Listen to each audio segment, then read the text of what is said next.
Bible Whiskers!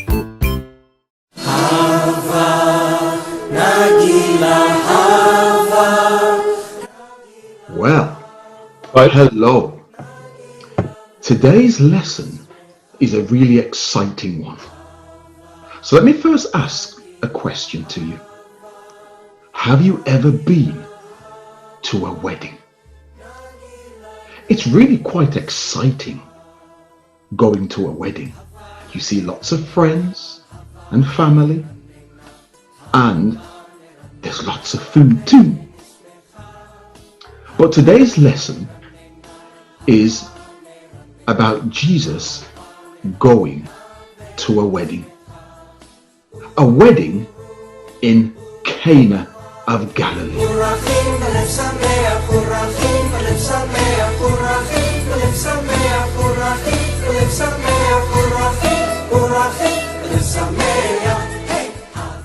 It was an exciting time for all who went.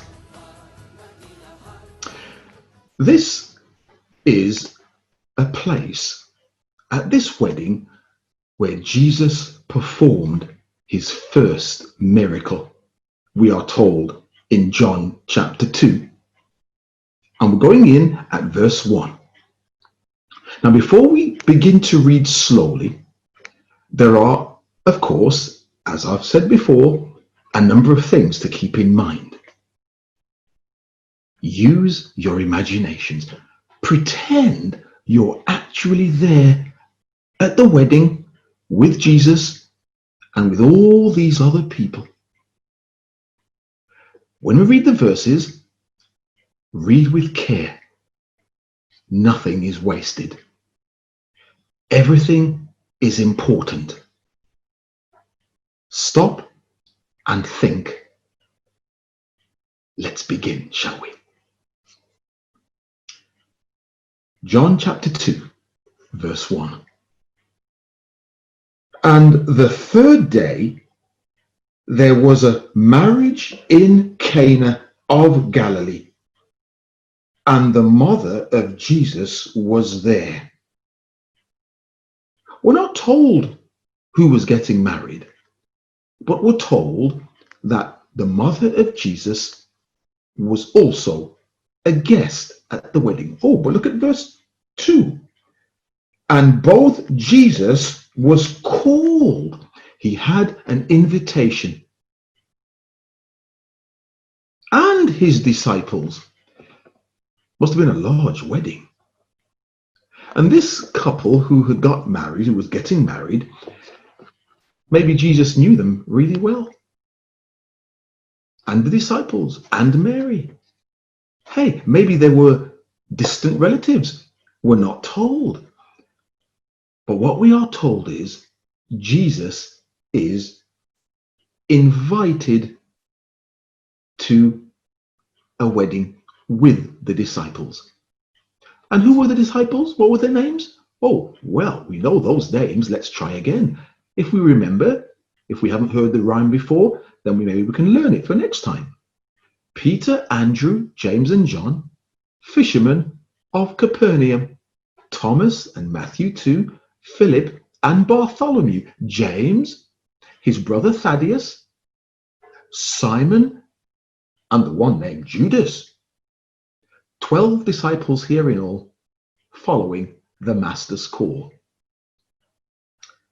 So they were all invited to the wedding. It was a special time at the wedding. Lots of guests, lots of food. It was a celebration. It was a happy time. And both Jesus was called and his disciples to the marriage in Cana. Do you know what the word Cana means? The word Cana means place of reed. You know the reeds? And you see them maybe down by the river, the reeds. In fact, Jesus says something about John the Baptist, doesn't he?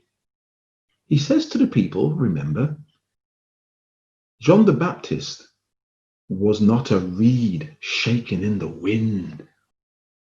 This man was a man of faith, but that's for another time. And both Jesus was called and his disciples to the marriage.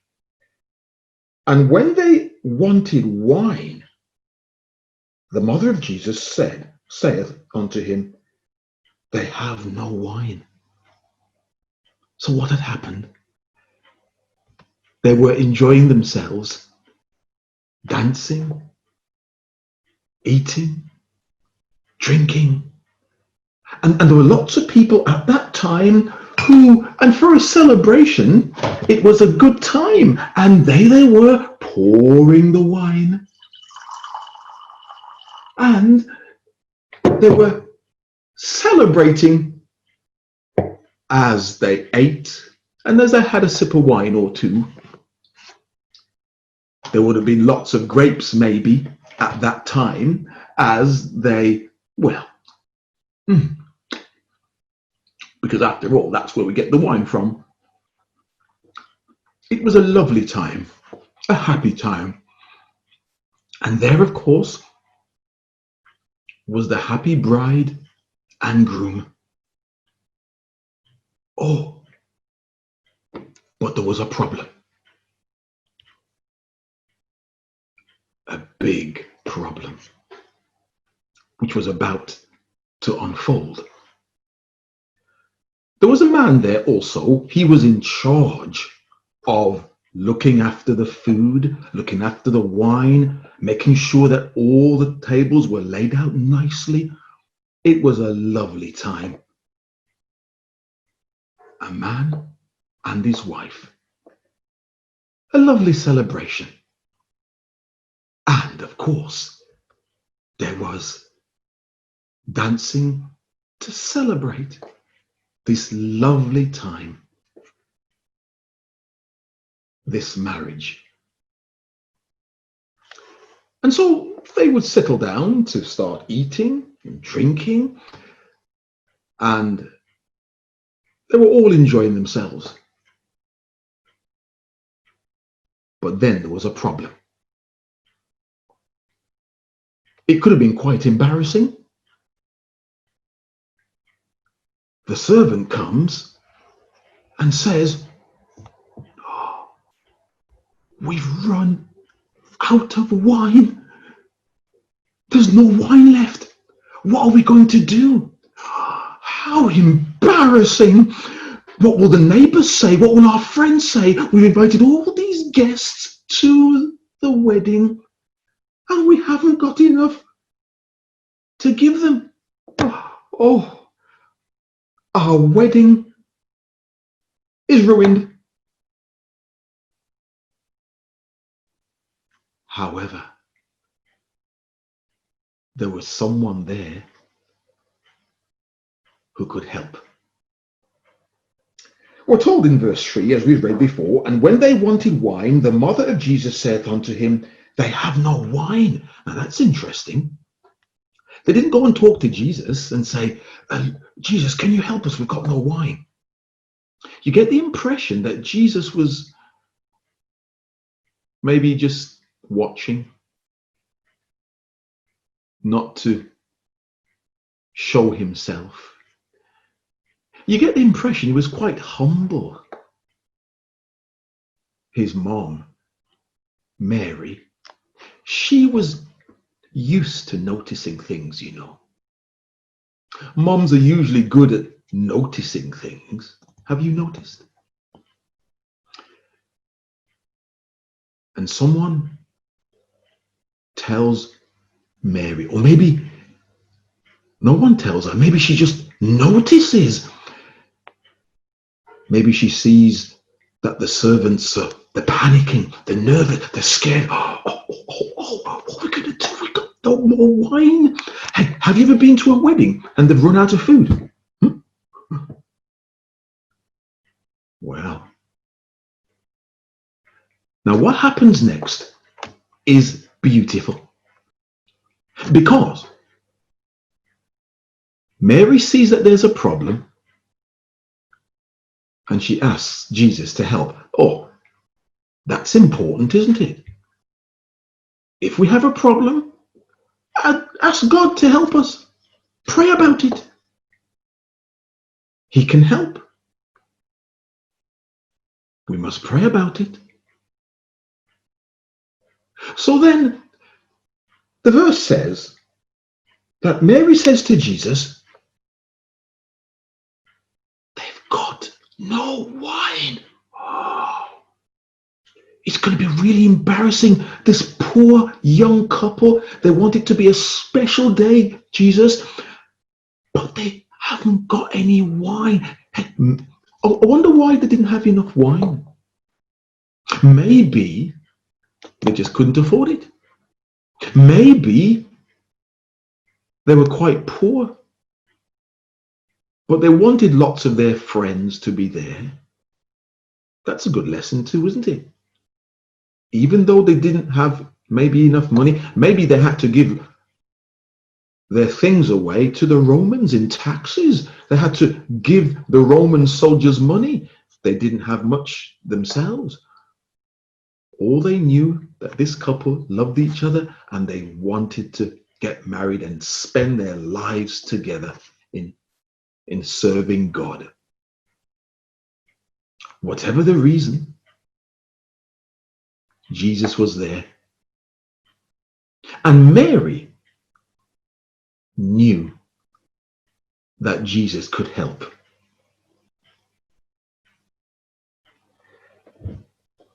They have no wine.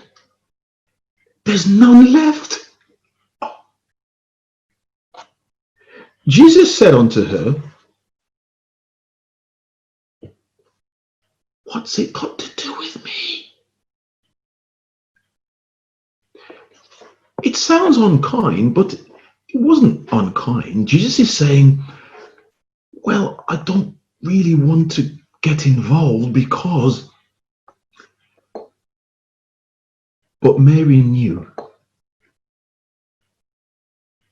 When she looked at Jesus, she'd seen that look before. He had a plan. My hour is not yet come. This is not the right hour. What did Jesus mean?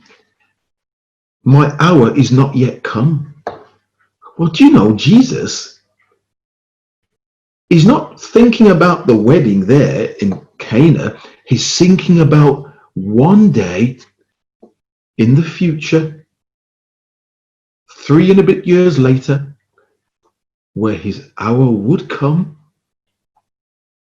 and through his death, through his resurrection, through his shed blood,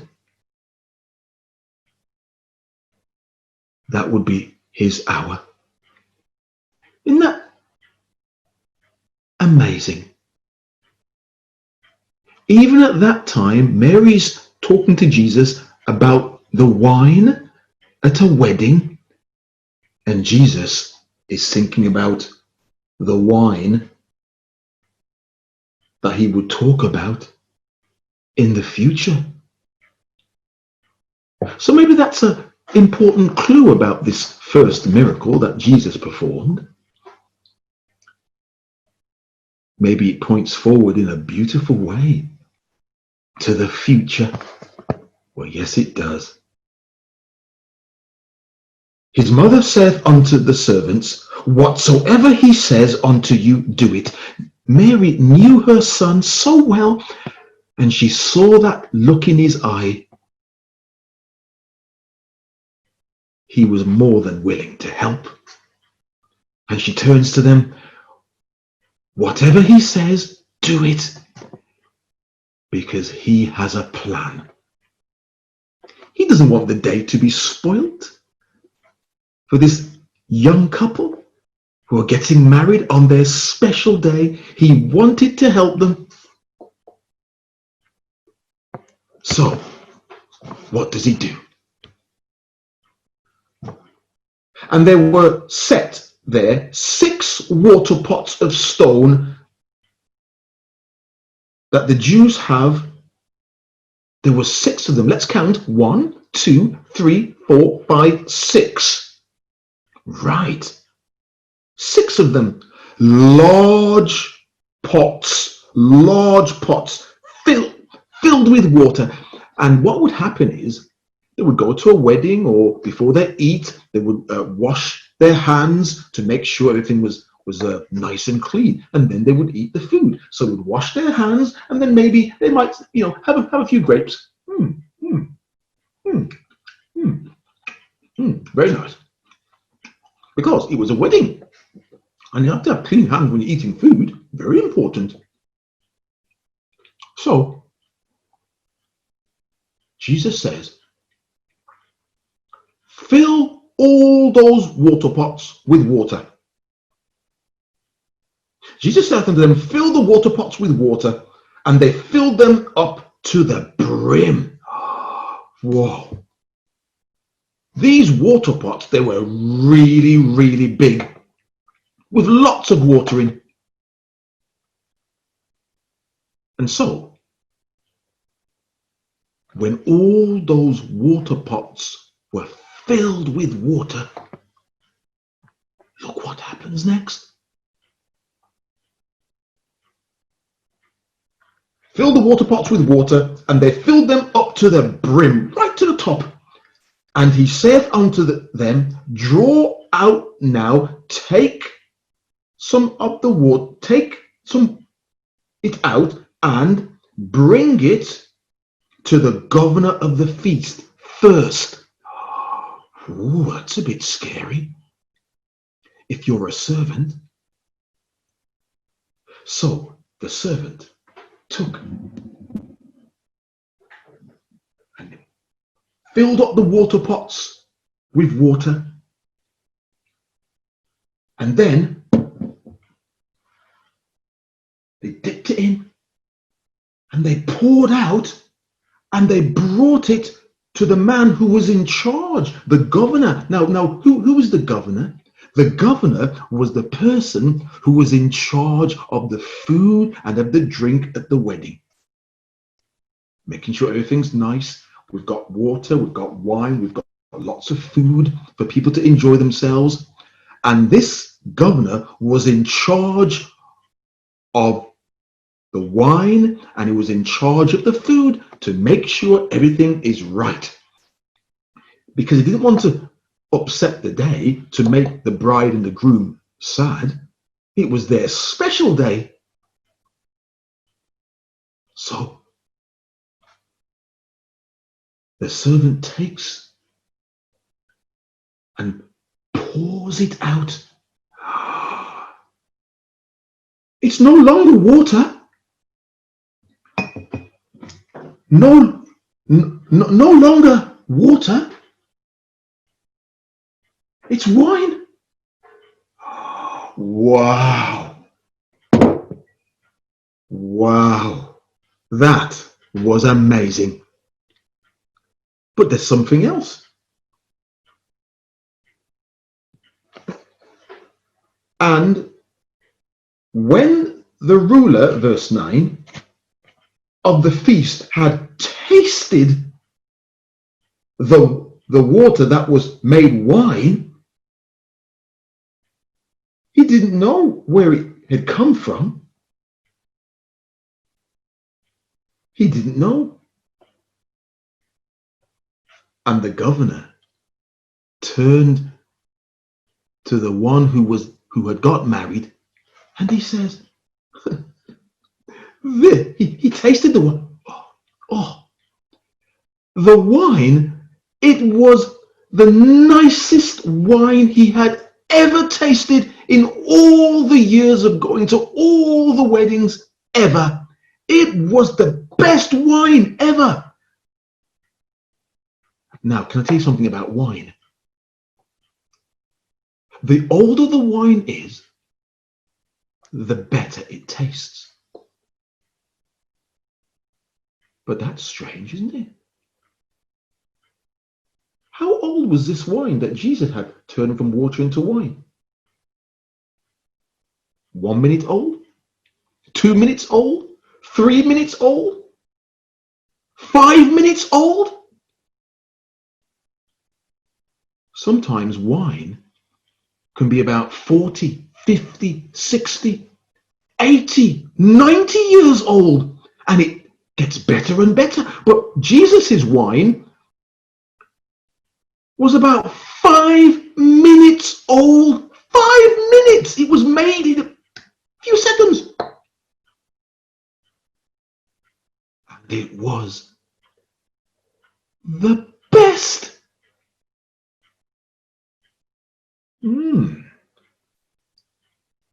I have a question.